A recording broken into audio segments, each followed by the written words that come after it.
Olá pessoal, tudo bem? Meu nome é Ricardo Tazinato, sou facilitador e fundador da Interativa Educação Corporativa há 20 anos, desenvolvendo treinamentos corporativos na área de liderança para grandes empresas, para executivos e também para colaboradores. Fala, tudo bom, Humberto? Seja bem-vindo, obrigado pela pontualidade. Dani está entrando, muito obrigado. Hoje nós teremos uma convidada especial, Juliana Bernardo, vai falar sobre governança corporativa, um assunto interessante, eu acho que ela tem um olhar diferente e muito bacana sobre o tema. Olá, Ana, seja bem-vinda, obrigado. Enquanto isso, quero dizer para todos vocês que é importante a gente sempre assistir essa aula aí com um pedaço de lugar para fazer uma anotação, porque são verdadeiras aulas que as pessoas têm trazido para a gente dentro dos temas que têm abordado, e eu acho muito bacana a contribuição que essas pessoas espontaneamente estão fazendo e se prontificando a doar esse seu tempo para que possa dividir com a gente conhecimentos das mais diversas áreas. E o meu propósito aqui é exatamente esse, trazer diversos assuntos, né? Trazer diversos assuntos para que as pessoas possam contribuir com o nosso desenvolvimento, com o nosso conhecimento, né? A Juliana está por aí já chegou. Então, como eu disse, vamos pegar esse aviãozinho que tem aí embaixo, ó, e compartilhar com um monte de gente, né? Compartilhar com muita gente, porque a Juliana aí reservou um tempo da agenda dela, concorrida, para dividir os conhecimentos conosco. Então, pega esse aviãozinho que está aí e manda para um monte de gente que você acha que deveria assistir e conhecer um pouco mais sobre governança corporativa. Então a Ju entrou. Olá, Ju, posso te convidar aqui? Vamos lá. Deixa eu chamar aqui.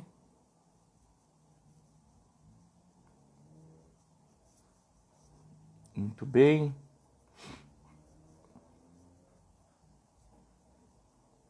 Está um horário interessante. Só aguardar a Juliana voltar. Aproveita esse aviãozinho aí, manda para todo mundo.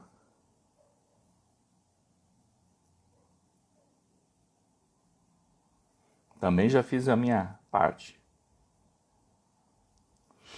Então a gente está aguardando aqui o início. Legal. Grande Rodrigo, muito obrigado pela presença. Vai gostar muito da aula hoje. Oi, Alves. Oi, Ju, tudo Oi, bem? Ricardo, tudo bem? Pô, tava na expectativa de fazer essa live com você. Que gostoso receber você aqui. Muito obrigado por ter vindo. Imagina, Ricardo, eu que agradeço o convite.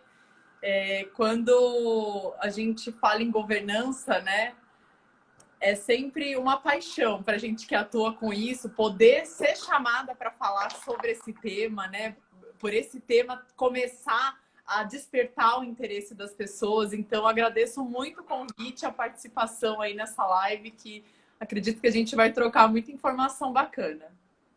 Vamos sim. Então, só para a gente iniciar agora oficialmente, né? Estou aqui com a Juliana. Nós vamos falar sobre governança corporativa. É uma especialista desse tema, é advogada. Mas aqui, enquanto as pessoas estão entrando, Ju, né? Para antes de abordar o tema propriamente dito, você sabe que eu participei de uma live semana. Foi a segunda-feira e eu gostei muito da maneira com que a pessoa começou a live. E ela disse o seguinte: eu gostaria que você se apresentasse, Ricardo, ela falou para mim, de uma maneira diferente. Eu falei, meu Deus, Ai, que meu vem. Deus. Então, assim, que você me Como foi? dissesse quem é a Juliana, mas que não falasse nem da tua faculdade, agora, nem da tua formação, nem da tua profissão. Tá bom. Enquanto as pessoas estão entrando. Vamos lá. Eu curti. Você sabe que isso foi Sim, que virou você uma... conhece, né, a pessoa por trás ali do trabalho. E foi uma autoanálise, foi quase terapêutico aquela entrevista. Legal, gostei da ideia. Ricardo, vamos lá. Eu fui, na verdade, uma criança que virou uma adulta que era considerada e ainda chata da regra do jogo. Eu era aquela criança que Quando tinha jogos de tabuleiro, eu ficava lendo as regras, queria Putz. fazer tudo certinho. Tinha essa paixão, né, em fazer as coisas de uma forma organizada. Sempre fui uma criança atenta a isso. Gosto muito de escrever, sou apaixonada por livros, assim, e gosto muito de escrever. Escrevo tudo. Já escrevi alguns contos de ficção, histórias de terror. Muito, eu amo, é uma paixão, assim. Eu acho que é um sonho, né, de ser jornalista, talvez, que ficou escondido aí nisso. Adoro fazer textos jornalísticos também, amo escrever. Sou mãe do Juanito, que é um shih tzu de 8 anos. Ah, o Shih Tzu. Meu shih tzu, adotei ele há 2 anos. Meu filho, né? Meu filho de 4 patas. E eu já fui mais fitness do que eu sou hoje, viu? Eu já corri meia maratona. Hoje em dia, Nossa, que inveja. já fui meia maratonista. Hoje em dia, eu fico penando aqui para fazer 15, 20 minutos de exercício por dia, viu? Mas é isso, a vida é uma montanha-russa, né? Tem momentos para a gente se dedicar a cada coisa na vida. E tudo bem, né? A gente está mais dedicado a uma coisa no momento, no outro momento a gente foca em outra. Eu acho que é isso. Ô, Ju, mas você deixou de praticar essas atividades físicas de treino de corrida para se dedicar exclusivamente à profissão, foi isso ou não? Não, não, tem uma coisa que eu acho muito interessante, assim, né? De qualquer pessoa que pratica esporte, que o dia mais triste de qualquer pessoa que pratica esporte é quando a gente vence.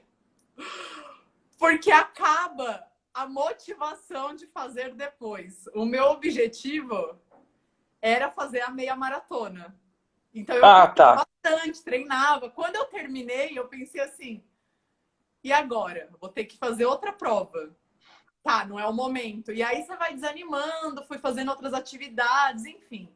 E aí a gente acaba, né, trabalho, coisa, aí vem quarentena, aí acabei saindo um pouco desse circuito, mas eu voltarei. Em breve eu voltarei. Já Para fiz fazer uma. jiu-jitsu também, viu? Já Ah, lutei já fez jiu-jitsu. jiu-jitsu. É muito gostoso. Eu gosto. E eu Adoro. acho, e eu acho muito bacana que agora você tem uma meta maior, né? Que é buscar a maratona. Exatamente. E Né? aí dá aquela desanimada. Você fala assim, não, agora é outro treinamento, é outra É, coisa. é. Então, né, acabei protelando, porque exige uma dedicação muito maior, né? Mas, enfim, eu gosto muito dessa referência. A gente fala assim, caramba, o dia mais triste é aquele segundo depois que você vence, né? Que você fala, e agora? O que eu vou fazer? Porque você se dedicou tanto àquilo, né? E isso tem muito a ver, né? Esse perfil que você se apresentou agora, Juliana. Para quem chegou agora, a Juliana é uma especialista em governança corporativa e formada em Direito, e agora a gente começa a nossa entrevista propriamente dito, né? E ela trouxe algumas questões interessantes, né? Então, ela é apaixonada por desafio, dedicada, segue regras desde criança, gosta de escrever, e tudo isso culminou aí com a Juliana hoje, né? Que é uma pessoa dedicada principalmente à governança corporativa. Como é que você chegou a trabalhar com governança? Acho que é legal a gente contar um pouquinho disso, Como né? começou, né? Então, Ricardo, eu sempre, como advogada, né, trabalhei em grandes escritórios e aí eu era um furacão, assim, profissionalmente falando. Então, eu chegava no lugar, eu queria me inteirar de tudo, queria fazer tudo, e aí acabei sendo promovida muito rápido nesses cargos. Então, virava coordenadora de carteira e fui para uma empresa também trabalhar no contencioso, virei coordenadora. Só que chegou um momento na minha vida que eu comecei a pensar, nesse degrau, né, eu subindo aqui nesse ramo, será que tem viabilidade isso que eu faço hoje? Porque quando a gente trabalha no ramo jurídico, especialmente em contencioso, você sabe que hoje a gente tem uma tecnologia, tem programas que fazem petição, né? Existe um planejamento nas empresas para evitar a judicialização. É uma coisa que para o mercado vem perdendo força. E eu comecei a pensar muito nisso, a médio e longo prazo. Falei, eu não estou mais feliz só resolvendo problema, só apagando incêndio, né? Eu preciso de uma coisa mais estratégica e daqui a alguns anos eu vou perder meu emprego. Eu posso estar no Por um cargo que robô. for. mas eu não vai ter, né? O robô vai fazer para mim isso. E aí, né? Até a própria gestão de processo, eu preciso fazer outra coisa. E aí, na empresa que eu estava, eu fui convidada para estruturar uma área de governança corporativa, porque eles queriam um advogado que entendesse os problemas da empresa, para poder pensar estrategicamente com eles como fazer, né, aquilo virar uma estratégia e soluções, né, antes de chegar ali na ponta com processos. Eu confesso que eu recusei logo no Nossa! início. Falei, nossa, será? Porque aí você já está ali num ramo, né?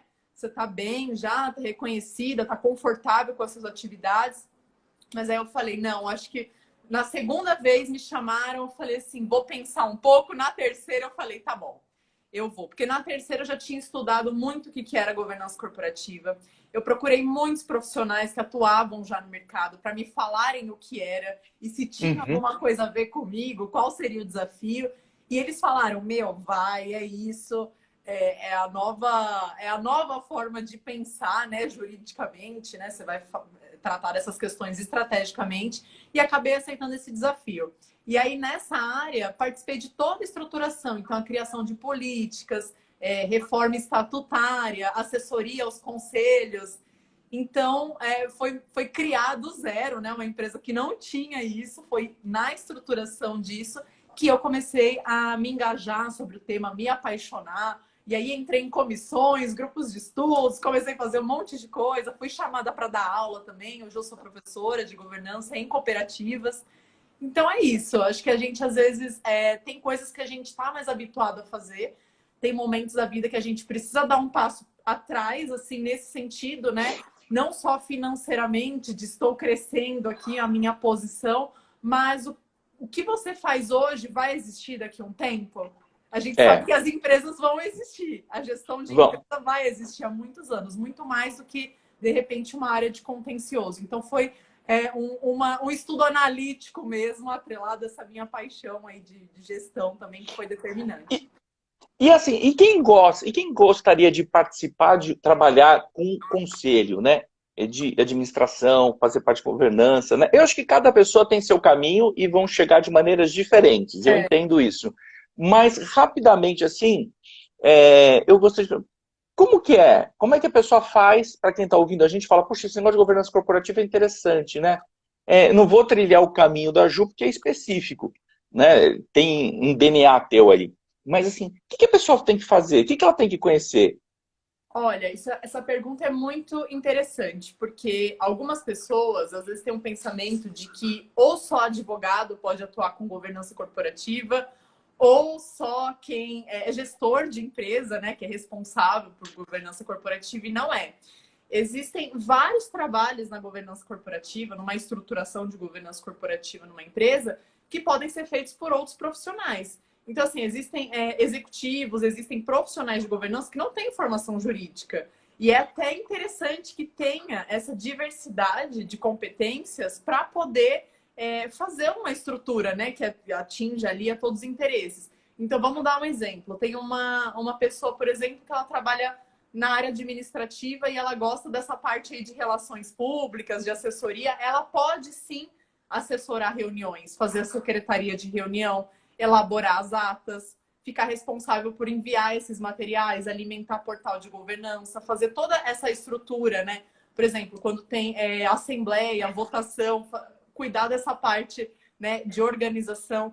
Quem é advogado, gosta mais de societário, pode ficar muito mais focado nessa estruturação jurídica, né? Então, tem uma série de profissões aí. Eu conheço engenheiros que trabalham com governança corporativa, economistas, administradores, pessoas que nem têm formação acadêmica, mas tem a experiência disso, né? Tem como eu posso dizer, esse aprendizado multidisciplinar para poder atender. Mas acho que o principal, uma coisa que tem que ter em comum, assim, no profissional de governança, isso vale para todos.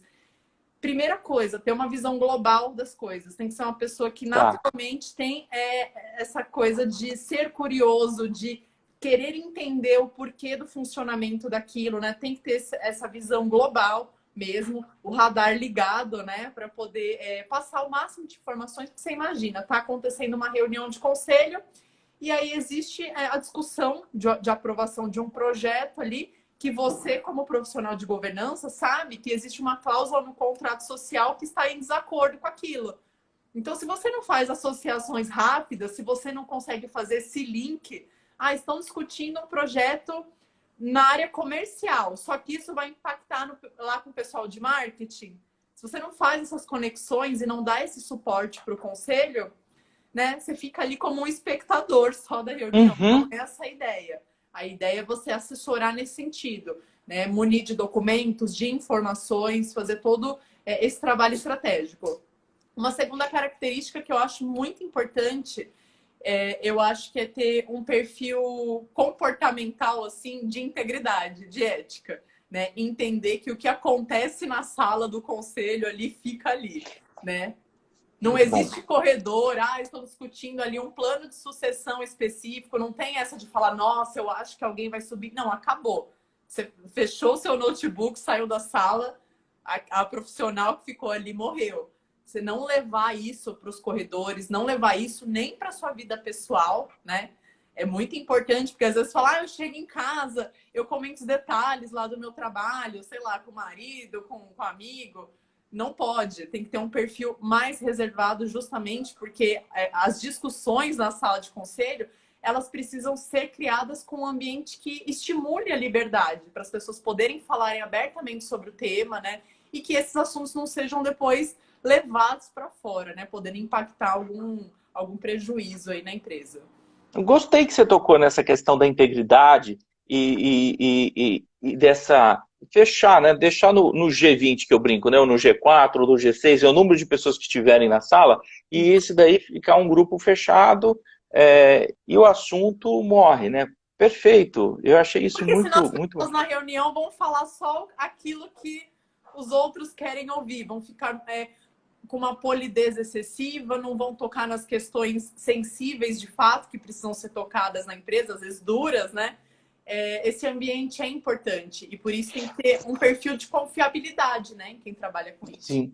Você sabe, eu vou te dar um exemplo que lembrou, tem um treinamento que nós ministramos na Interativa que trabalha exatamente com essa questão de compliance e tal.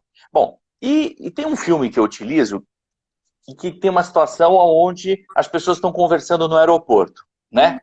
Porque alguns lugares que as pessoas acham que baixam a guarda, que é aeroporto, restaurante, lanchonete, né? E as pessoas não sabem que tem gente em volta prestando atenção na tua conversa. E avião, principalmente dentro de avião, né? Porque a coisa mais interessante que tem no avião é prestar atenção na conversa do colega, de quem está do lado, do que naquela revista chata. Sim.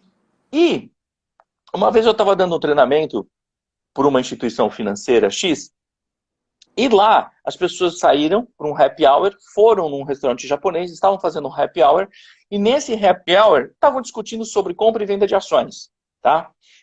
Dos clientes. No dia seguinte, uma daquelas pessoas recebeu uma ligação e disse assim, você estava num restaurante japonês YZ? Aí o cara falou assim, tava. Poxa, você também estava lá? Ele falou, não, porque quem estava na mesa do lado era um amigo meu.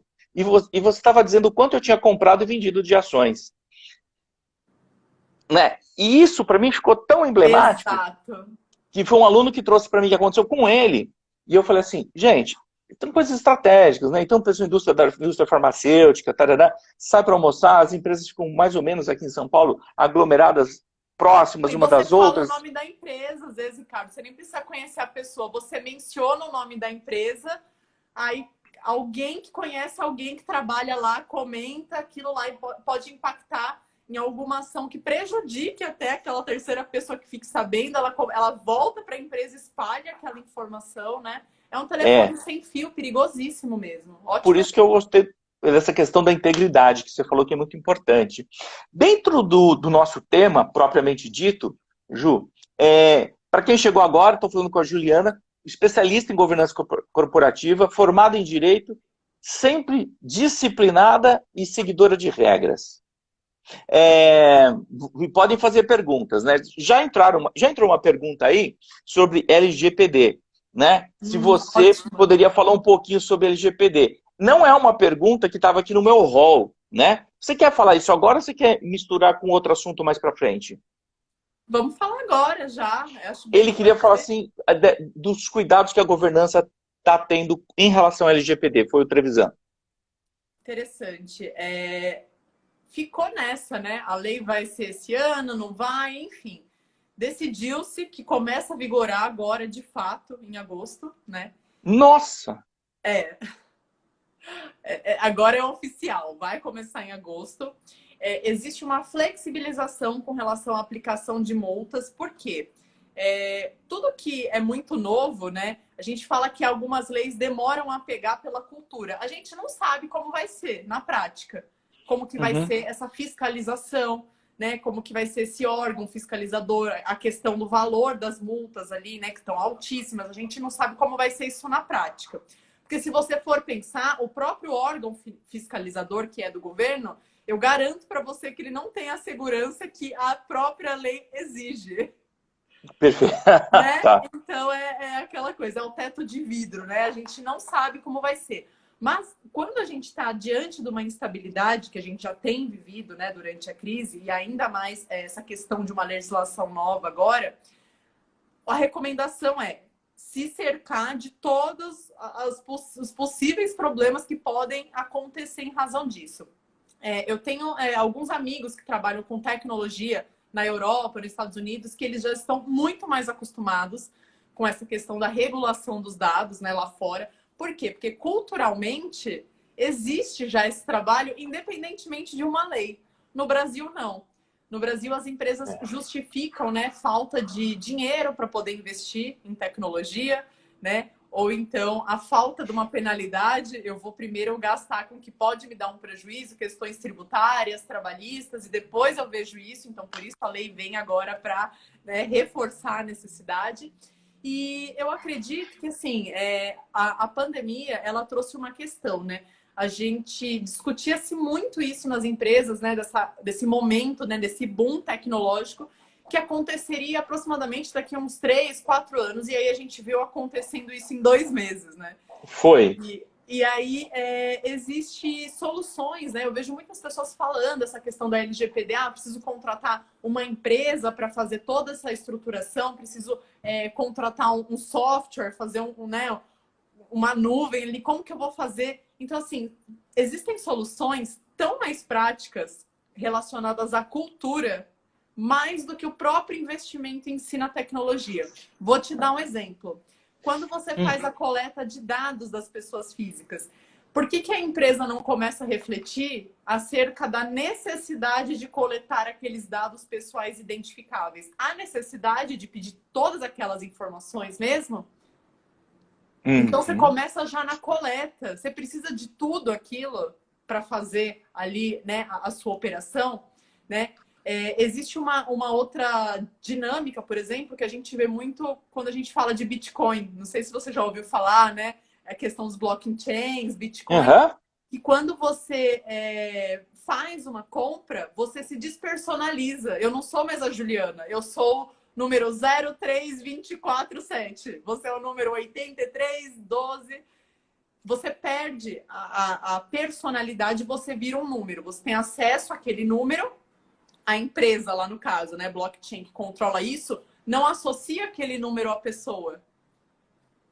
Ela vai fazer toda a operação e transação em cima daquele número. A única pessoa que vai saber que aquele número, né, é dela é a própria pessoa.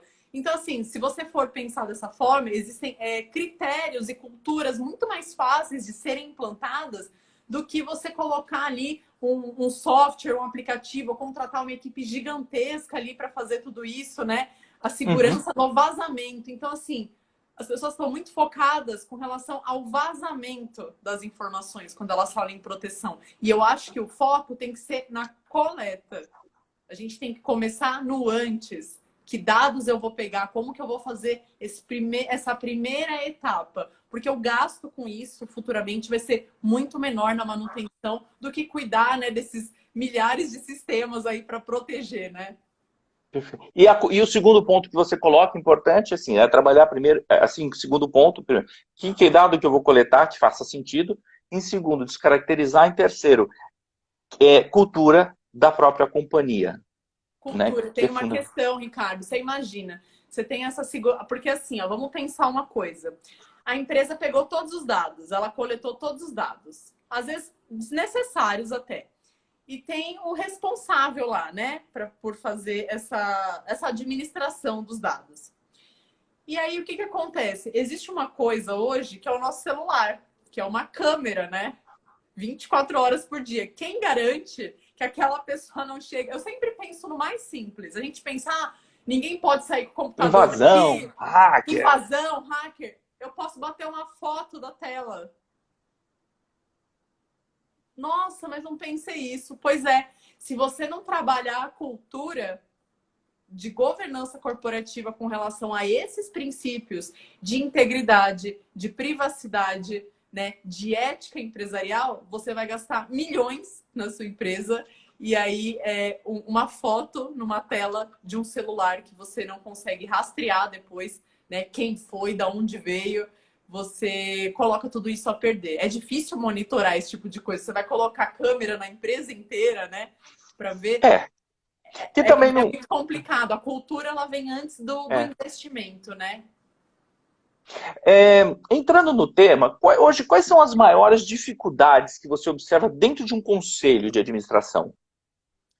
Tá. A gente tem um problema muito grande nos conselhos, que é a disponibilidade de tempo. O conselheiro, ele não pode ser conselheiro só no dia da reunião.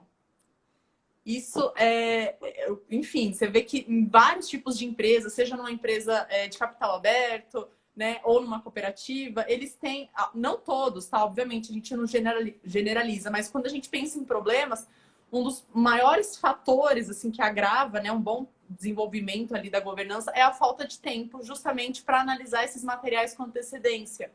Então, assim, o conselheiro, ele tem que entender que ele é conselheiro sempre, né?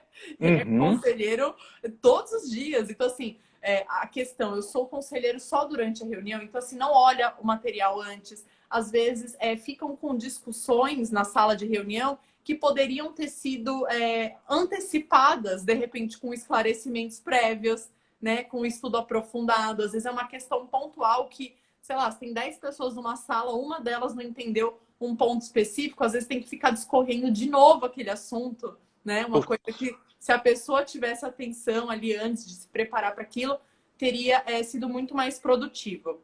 Então, esse eu acho que é um dos principais pontos, assim. A gente precisa de um pouco mais de objetividade, justamente para aproveitar esse momento, né, do grupo, para se debruçar nas questões que realmente importam.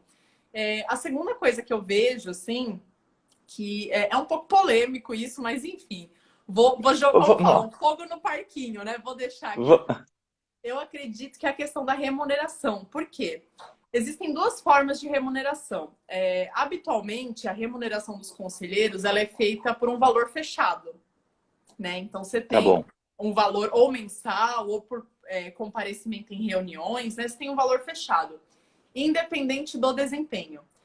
Quando você tem uma remuneração só por desempenho, quando você pensa em outros, que não com quem atua com governança, mas você pensa, por exemplo, alguém da equipe comercial, a remuneração é só por desempenho.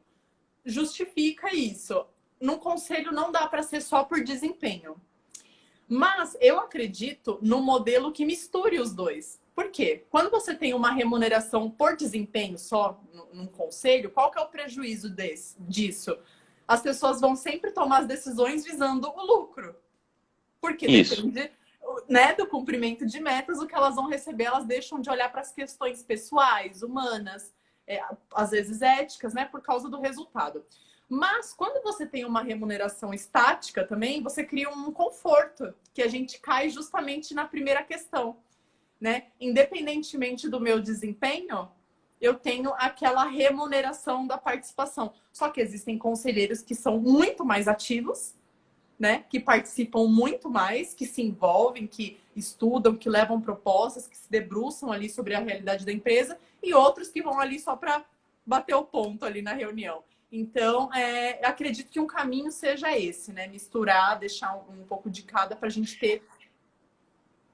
Se eu explorar um pouco mais isso, se eu te colocar numa saia justa, você fala, Ricardo, não vou responder, não tem o modelo. Batida. Por favor. O que tipo de indicador de performance poderia ser colocado por um conselheiro de administração? Você já pensou nisso? Você já viu isso? Existem vários. A gente pode pensar, por exemplo, colocar isso atrelado ao planejamento estratégico. Então, você tem uma estratégia, né, por exemplo, de estruturar a integridade na empresa, diversidade, ética. Ok, você pode criar um indicador. Em que sentido? A gente precisa trabalhar os canais de denúncia da empresa, a gente precisa revisar um código de conduta, a gente precisa fazer treinamentos nas empresas de aculturamento, de integridade. Então, isso pode ser uma métrica. Então, assim, faço um cronograma com todas essas tarefas, né? Com todas essas metas a serem cumpridas. E aí você coloca a porcentagem ali, o indicador com relação ao cumprimento de metas. Então, cumprimos 50%, então a remuneração vai ser X, né? Cumprimos 100%, a remuneração Y. Você pode colocar uma métrica, por exemplo, na retenção de pessoas, né? Então, você tem uma Alto turnover. Uma alta mudança ali, né? As pessoas não param na empresa. Você pensa assim, caramba, a gente precisa focar muito mais na qualificação de quem está aqui. Então, você pode pôr como um indicador também, né? Voltado para a gestão de pessoas. Você pode pôr o próprio balanço, né? A questão ali relacionada não só ao lucro da empresa, mas investimentos.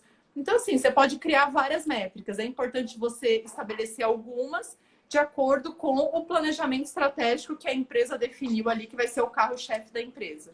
E tomando cuidado para que não seja metas, como você disse, extremamente leoninas, né? Assim, que façam com que o conselheiro vire um CEO. Aí, porque quem tem que estar com o...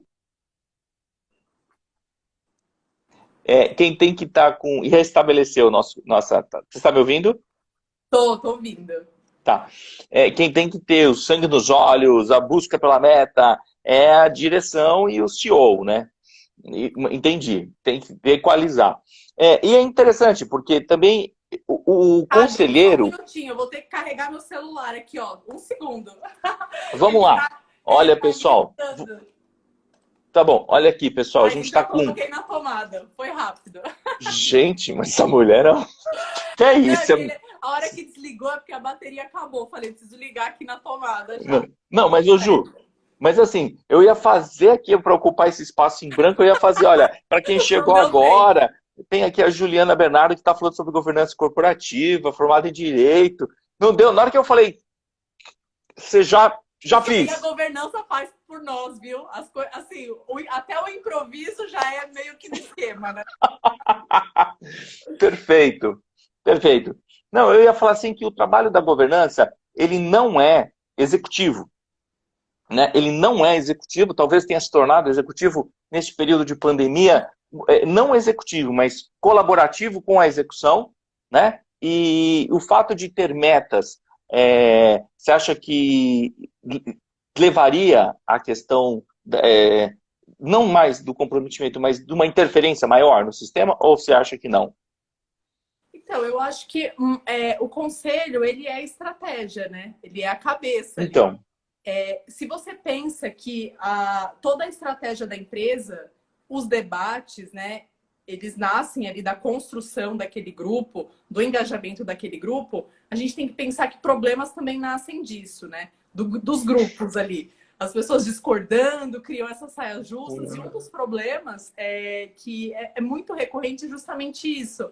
Então, assim, esse conselheiro, ele está muito mais engajado, ele está muito mais envolvido, o outro não, né? Às vezes, uns têm mais voz do que os outros. Então, quando você coloca uma métrica nesse sentido, para o grupo atingir, né? Você coloca as pessoas muito mais envolvidas para uma finalidade específica e não uma batalha de egos. Não é quem aparece mais, né? Não é quem se destaca mais na reunião. Então, assim, eu não quero... eu sei que o nosso resultado vai ser positivo para o grupo em geral. É uma meta do conselho, não são metas individuais. Nas reuniões é muito recorrente isso. Às vezes, porque assim, tem lá remuneração específica, você não tem, né, nada ali que te movimente a fazer algo nesse sentido. E aí você tem uma remuneração depois que motiva o trabalho em grupo para uma finalidade específica. Então, você já tem ali uma questão, né, financeira, se não é pela própria motivação, pela gestão da empresa, mas uma financeira ali que vai reforçar essa questão. Então, assim, poxa, a pessoa ali tá sempre discordando de tudo, sabe? Só que ela tá pensando no quê? Muitas vezes ela tá pensando em se posicionar só. A gente começa a observar muito e a analisar o comportamento humano, né? Não tem como dissociar uma coisa da outra. Achar que entra ali na sala de conselho, as pessoas são robôs, né? São os executivos ali programados para falar das suas competências, só não é. Existe uma fogueira de vaidades ali, né? Um querendo aparecer mais do que o outro, às vezes criam situações muito conflituosas. Então, acredito que quando você pega o exemplo do esporte, por exemplo, né? Você coloca ali uma equipe fazendo alguma coisa por uma motivação ali que aproveita o grupo todo, acho que é um fator ali que pode ajudar a busca disso, né? Então, assim, vou colocar essa questão, eu vou deixar de discutir um tema que é relativo à meta, por exemplo, né? Eu vou ficar aqui falando meu discurso para aparecer, ou eu vou falar, vou cumprir o cronograma, né, de um item específico que diz respeito a uma meta que a equipe precisa cumprir. Então as pessoas começam a pensar um pouco melhor sobre isso. Ju, eu fico aqui com um olhar aqui, às vezes para cá, porque tem um cronômetro que eu ponho para a gente não perder o tempo, tá? É que é tá muita bom, só coisa, né? A gente vai para justificar. E assim, nisso. tá uma chuva de perguntas na minha cabeça aqui que eu queria fazer para você, mas vamos lá. Ai, ai, ai. Bom, dentro, eu acho que assim, só fechando como um exemplo, né? Opa, tem uma questão importante aqui, ó. Talvez você conheça, Paulo Lima. A remuneração dos conselheiros de administração deve ser 100% física e não ultrapassar 10% da remuneração média dos diretores. Tá? Acho que deve ser dá para discutir. É evidente que não está escrito na pedra. Você conhece essa regra? Sim. A remuneração dos conselheiros, ela não pode ultrapassar os 10% do que se paga pro diretor. Só que Perfeito. a lei não diz que esses 10%, eles necessariamente têm que ser os 10%. Por que você não faz, por exemplo, 7% fixo e esses 3 variáveis de acordo com a meta? Perfeito. Podendo chegar até a 10, né? Ok. Aí o que as empresas fazem? O limite é 10, então a gente, né, ou paga metade ou paga os 10, fica fixo. A lei, ela tem essa questão, né, falando dos 10%, não pode ultrapassar. Então não pode fazer 10% e mais a remuneração por atingimento de meta. Mas você pode fazer menos e o teto ser 10. Ok. Legal. Não, é legal. Manda a pergunta, a gente vai respondendo dentro do possível. Que não souber, a gente estuda e responde. Esse é o papel. Você falou de 2 características, né? Então, assim, e é verdade, né? E não é só no conselho. Acho que em qualquer reunião a gente manda material, as pessoas não leem, vêm despreparadas para a reunião e quer discutir o princípio da causa, sendo que a gente deveria discutir uma solução.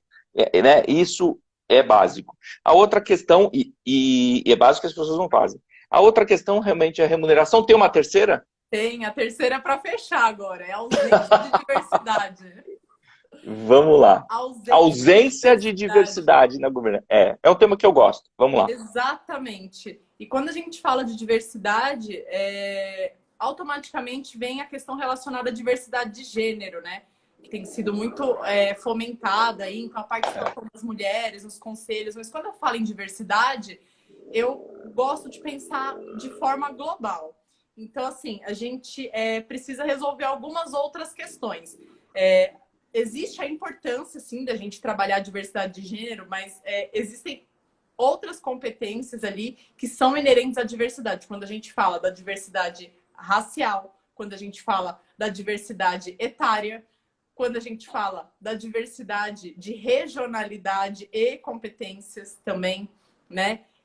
Você tem uma visão diferente, né, de pessoas que vêm. Então, assim, você pega um conselho, por exemplo, lá em Santa Catarina, e todos os conselheiros são de lá. Tem uma cultura, né, do sul. Todos são homens brancos de 40 anos lá de Santa Catarina. Qual a chance deles pensarem em um programa efetivo para amamentação? na prática? Nenhuma. Né? Existe assim, eles vão sempre outorgar para alguém. Pensar nisso, vai chegar lá, eles vão aprovar ou não. Porque nenhum deles teve aquela experiência. Se todos esses homens que são lá do Sul, que são brancos, que tiveram a mesma formação, como que eles vão pensar com relação à participação, né, dos negros nas empresas? Por que que as pessoas entram nas empresas, né? Quando a gente fala de raça, por exemplo, por que que o negro... a gente tem números, inclusive, que mostram assim, você tem mais de 50% de trainees e estagiários negros nas empresas, só que quando você chega no conselho, é ínfima essa participação. Chega ali a menos de 10%. Por que que essas pessoas não estão subindo? O que está acontecendo? Você acha que alguém, em algum momento, espontaneamente vai pensar nessa questão? Não, porque não faz parte da realidade dele. Ele vai pensar se isso for levado para ele, né? Ele vai consultar alguém específico, mas não vai doer nele, porque não faz parte da vida dele. É verdade. A gente pensa no...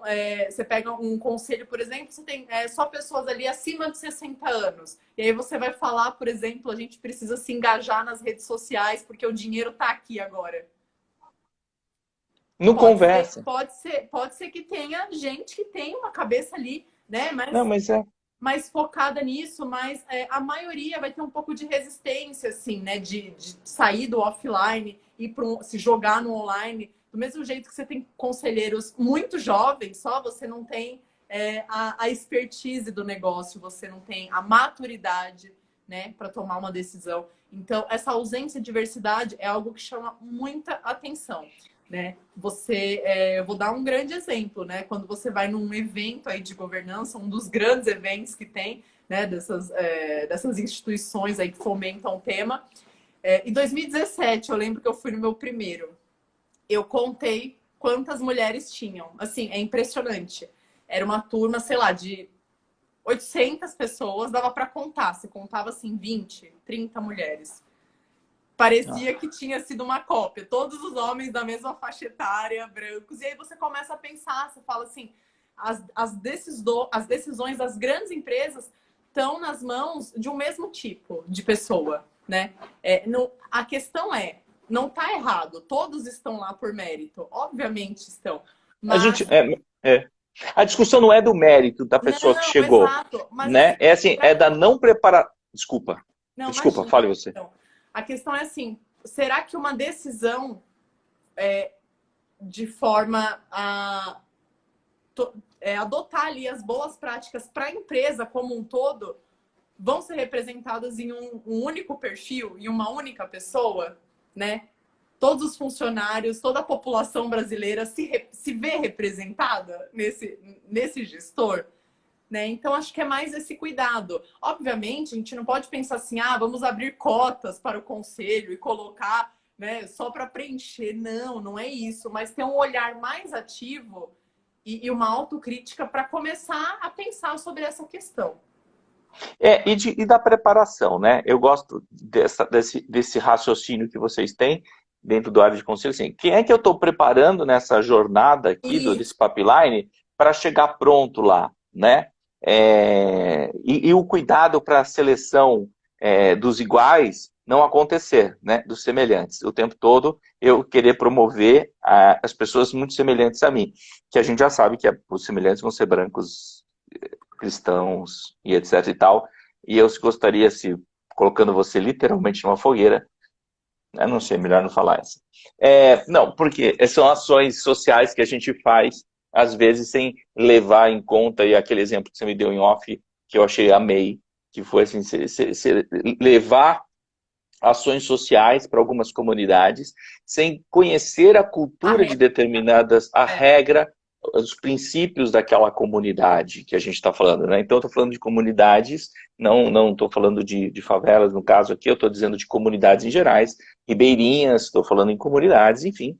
Então, você precisa, vou contribuir, vou fazer uma ação social, mas ela tem que conversar com aquele local, né? Exato. E eu acho que essa diversidade dentro do conselho faz com que você consiga ter esse pensamento diferente. Eu concordo com você porque jamais um homem, agora branco, né, etc e tal, vai conseguir alcançar as necessidades do papel da mulher e de todos os outros conceitos. Porque você tem um monte de crenças já instaladas, de padrões, de ações instaladas, de verdades absolutas que às vezes você comete sem saber que está cometendo, né? Eu quero deixar um exemplo claro, foi quando a gente escolheu esse título daqui, eu propus um título para você, né? Que eu queria falar um pouquinho do papel do feminino, e você falou, e se a gente falasse do papel do masculino?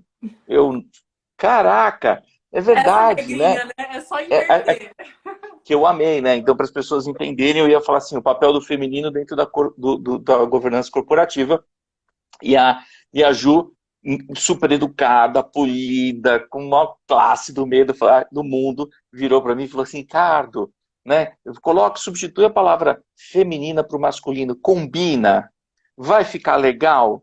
Não, então também não fica legal pôr o feminino, porque fica excludente, né? Então, assim, imagina, um padrão... As pessoas associam, Ricardo, que o olhar do feminino sempre vai ser um olhar mais doce, um olhar mais empático, mais coração, sempre mas... como o nosso cérebro funciona. Mas o nosso cérebro faz essas associações. Ah, a pessoa tem um perfil masculino, é agressivo, é assertivo. É uma bobagem isso, mas o nosso cérebro está condicionado, né? Então, imagine em condições de montar uma estratégia, de montar um negócio, né? Como é que é isso, né? Tem pessoas aqui que seguem as nossas lives constantemente, eu estou vendo várias aqui. A Anissete é uma que participa de todas praticamente, né? Legal. E lá eles estão montando, inclusive, a governança, montando um conselho de administração, né? Nessa empresa especificamente. E eu queria que você me contasse um pouquinho, né? Como, você já falou do preparar o profissional, né? Mas os cuidados que uma organização precisa ter na hora de montar esse conselho. Tá, Uma empresa que não tenha, que até então é tida com o CEO. Ok, a gente precisa... Fundador. A primeira coisa é fazer uma estruturação de que órgãos a empresa vai ter, né? Existem empresas que elas têm... A Michelle é também da mesma empresa. Já falou sim! Grande Michelle. Michelle, pode perguntar. E deixa eu te cortar mais rapidinho. Imagina, e a Michelle, ela tá cuidando da parte da secretaria, viu? Opa! Tem muita coisa aí para trabalhar, hein? Por favor, ela me manda uma mensagem depois, Michelle. Então, mas aí o que é importante? Primeiro, a empresa ela tem que entender societariamente, né? Quais são as obrigações. Se a gente fala de uma empresa de capital aberto, por exemplo, ela não vai só cumprir a lei das SAs, como as instruções normativas da CVM. Então, assim, ela obrigatoriamente precisa criar um conselho fiscal, né? Ela obrigatoriamente precisa de alguns requisitos ali para fazer essa estruturação. Se a gente fala de uma cooperativa, ela não tem obrigatoriedade, por exemplo, de criar um conselho fiscal. Mas, assim, é recomendável que faça, né? A gente primeiro precisa entender o que é obrigatório e o que é recomendado. Estruturando esses órgãos, que órgãos eu vou ter? E aí a gente pensa assim, conselho de administração, eu posso criar comitês, né? Para decidir assuntos específicos, um comitê de ética. Eu posso criar uma comissão, que é algo mais transitório para gestão de crise. Então, primeiro fazer o desenho, né? Quais estruturas terão nessa empresa. Depois que você faz a estrutura, você precisa escolher os profissionais, né? Quem serão essas pessoas? E aí, para montar esse time, esse conselho, do mesmo jeito que a gente falou lá, né, da competência do profissional de governança, a gente tem que pensar assim, qual competência que um conselheiro precisa ter? A gente pensa na questão pessoal, por exemplo.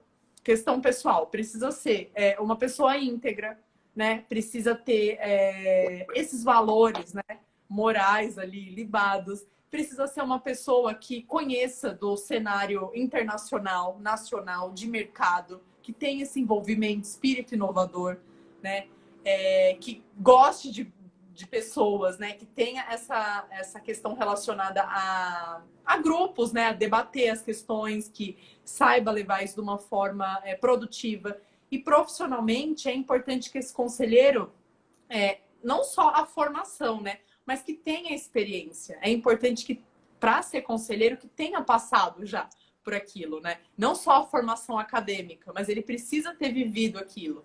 Ele precisa ter passado por uma crise na empresa, precisa ter uma experiência naquela competência. Então, você forma um time ali, por exemplo, eu quero um expert em jurídico, eu quero um outro que entenda de financeiro, o outro comercial. Então, é importante manter essa diversidade de competências, né? Pessoas que tenham não só a formação acadêmica, mas que tenham a experiência, né? A experiência vai contar muito na hora de montar esse time. Michele, fica tranquila que eu te passo o contato da Ju. A Tá? Michelle já deve estar assim, meu Deus, eu vou ter Ela que tá, fazer ela tá. Ela pediu o teu contato. Eu vou passar. Fica tranquila que eu passo para ela. A gente está com poucos minutos para acabar a live, né? Estamos aí com 8 minutos para acabar. E eu queria que você falasse hoje, né, diante aí dos novos desafios políticos, econômicos, já na nossa última questão, né?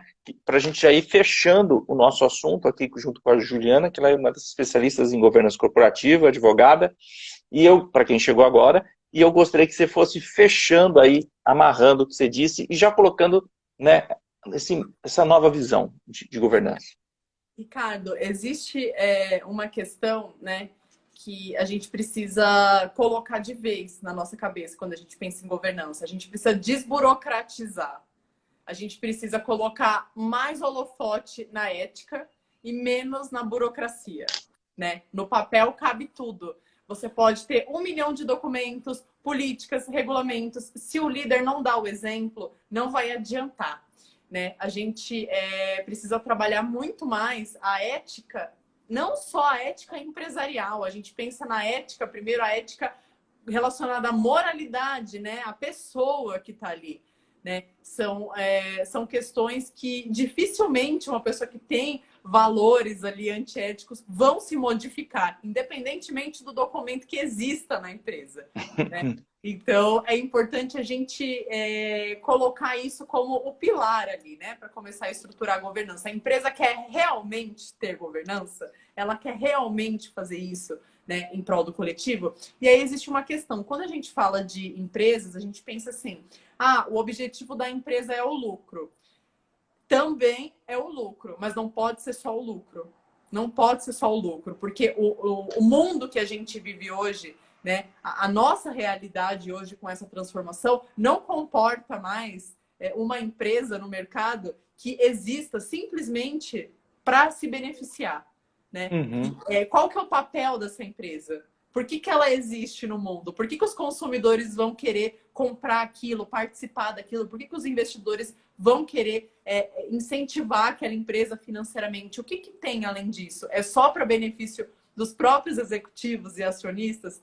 Ela é só um investimento, né? Não, as empresas elas têm tido um destaque muito maior nesse momento, porque historicamente, se a gente for pensar, a gente fala assim, da onde vêm as tendências sociais, culturais? É do Estado? Não, o Estado não regula isso.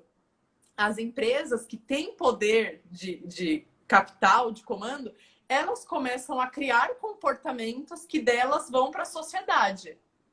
E aí isso começa a ser absorvido por todo mundo. Vou dar um exemplo para você. Quando a gente fala de compliance, por exemplo. Como que começou essa história da governança ou do compliance? Começou justamente com empresas. Hoje, você pega alguns órgãos estatais que eles têm uma estruturação de compliance. Existe essa questão relacionada à legislação antifraude, né? Para o poder público, mas surgiu das empresas. Então, as empresas, elas ditam tendências sociais e comportamentais e jurídicas também. Então, a gente tem que entender que a gente está num mundo hoje, e vai ficar muito pior isso, em que não dá para dissociar a imagem do executivo, a imagem da empresa. Quem é você, né, vai refletir diretamente no que a sua empresa é e como ela se posiciona no mercado. Então, é importante colocar o foco mais na ética e menos no papel. Nossa, fantástico. Sem palavras para te dizer. Eu também concordo com você. Fico feliz de ouvir que tem ressonância no pensamento, porque a gente precisa de organizações éticas, menos corruptas, enfim. Assim, e ela é formada de indivíduos, né? De seres vivos, de pessoas. Então, por isso que a gente precisa de pessoas éticas. Porque as empresas são pessoas. E você está certa. Né? E nós, né, por mais que muitas vezes somos vistos dentro do mundo corporativo pelos alguns segmentos como, você só pensa em lucro, em lucro, em lucro, mas a gente deixa uma trajetória, um laço também de conquistas, de missão resolvidas. Nossa, muito bem dito por você, muito bem colocado. Obrigada. É, A questão do coletivo, né? Você está aqui no mundo para quê, gente? Você veio aqui só para fazer mais dinheiro, né? E isso é a vantagem, né? Você é bem mais jovem, né? Super jovem, e é gostoso ver uma pessoa assim, jovem, né?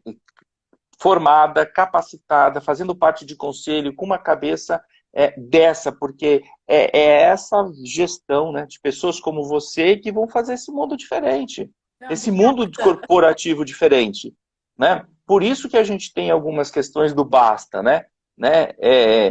E aí eu vou fazer um exemplo, uma associação fantástica, né? Quando, gente, principalmente quando você tem filha, né? Isso acontece. O não é não, né? E ponto. Acabou, né? Então, assim, tem coisa que é inegociável, tem coisa que não vai seguir para frente. Então, assim, isso está fora de... Pode ser o mais fácil, mas não vai ser isso, né? E dentro dos conselhos, a gente precisa ver, não, mas é o bacana, é legal, que reputação vai dar? E dentro dessa crise aqui, e já fechando, uma das coisas que eu mais gostei foi que foi provado, viu, Ju, que as empresas, quando elas têm um objetivo único, todo mundo convergindo, em questões de dias, você transforma. Foi o trabalho home office, não querendo ser repetitivo, mas eu acho que trabalho home office e pandemia é a maior prova do mundo que, de uma hora para outra, empresas que iam ainda levar 5 anos, está todo mundo trabalhando home office. Por quê? Porque todo mundo se alinhou no mesmo objetivo, colocou todos os esforços, então foi a área de TI, a área de financeira, a área de jurídico, todo mundo colocou aqui, falou, vai ter que ser home office. O ser humano ficou em primeiro lugar, né? A Virou vida home ficou office. em primeiro lugar, mas deveria ser sempre assim. A vida sempre deveria vir antes de tudo. E eu quero te dizer uma coisa, eu fico escutando muito desse novo mundo, mas eu não vou dizer quem, porque seria antiético a gente está falando de aqui, mas tem uma indústria que eu relaciono, enfim, que pediu vários programas para nós da Interativa de gestão virtual de equipes, para os seus representantes comerciais que estão na rua, tal. Bom, o que aconteceu? Porque eles precisavam trabalhar melhor mídia digital, toda aquela... E para a gente desenvolver todos os programas. Bom, nós montamos todo o pacote, eu entreguei, e aí eu falei, e aí, vai acontecer ou não vai? Ela falou, não. A gente já está atendendo presencialmente mesmo, né? E aí eu falei, nossa! Então, assim, todo esse discurso do novo normal, né? Ela está deixando vazar, porque toda a produtividade do home office, tudo que a gente aprendeu... Não, porque as pessoas voltaram já ao normal antigo. Então, eu acho que tem muito discurso. Isso vai definir, né? As empresas que vão escalar patamares maiores e as que vão continuar ainda com esse pensamento antigo, né? E é incrível, né? Porque no meio, quando estava doendo, eu quero aquele remédio, mas eu melhorei um pouquinho, por que eu vou terminar o tratamento? É incrível. Ju, vai cair daqui melhora antes de morrer, né, Ricardo? Você dá aquela melhora, né? E aí morre. Ju, eu vou... prestar atenção. Fantástico. Ju, vai acabar a nossa live, eu não quero que fique aquele contador chato, e ele vai entrar daqui 20 segundos. Quero muito te agradecer ao convite que eu fiz para você estar aqui com a gente. Você é uma pessoa muito simpática, tenho certeza que essa live ia ser curta. Espero te encontrar novas oportunidades para que a gente possa fazer novos trabalhos juntos. As pessoas já estão agradecendo. Pode mandar um monte de coração para a nossa convidada, que ela merece, né? E eu vou colocar você em contato com as pessoas que pediram aqui, que eu vi, para te contatarem. Muito obrigado. Se você quiser falar nos últimos segundos. Ricardo, quero te agradecer de novo pelo convite. Para mim é uma paixão falar de governança. Eu falo mais que a tia do Yakult, né? Se deixar, eu falo a noite inteira, que eu amo falar sobre esse tema. Quero agradecer todo mundo que participou. No meu Instagram, nos meus canais, eu sempre falo muito de governança. Todo dia tem conteúdo. Quem quiser me achar, vai lá. É Juliana_Bernardo. Tem LinkedIn, Instagram, Facebook. Tem conteúdo aí todo dia martelando governança na cabeça das Vai pessoas. acabar. Beijo. Obrigada, Um viu? beijo. Tchau, valeu. Tchau, pessoal. Até amanhã. Não percam amanhã, hein? Fantástico também. Venha